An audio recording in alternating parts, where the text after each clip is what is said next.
peste tot. Perfect. Toată cantitatea. Nu scăpăm nimica. Ca orice amantină, deasupra, cu mare plăcere, are o cremă de ciocolată. Nu? Acest lucru facem și noi, numai că nu trece printr-un proces termic. Facem un tip de cremă care seamănă cu crema de ciocolată, nu atât de tare, dar îndeajuns de tare. Și folosim astăzi, mai mult decât am folosit la supa cremă de dovleac, folosim banane! Banane! Ție-ți plac bananele? Sigur, sigur, sigur? Poftim!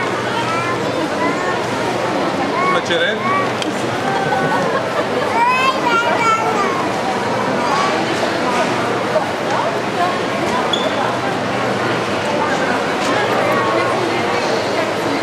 Așa.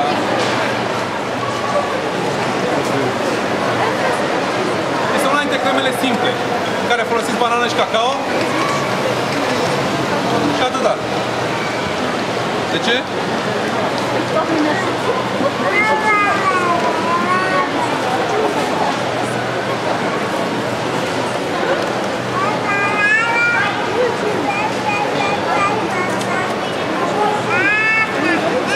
Ce scuze dacă am o bucată lungă. După cum vă spuneam, da? Poate ar fi bine în toate mâncărurile să puneți puțin de susan sau să puneți deasupra la nivel de decor. Da? Și ca la orice, tot ce am făcut până acum, am luat blenderul.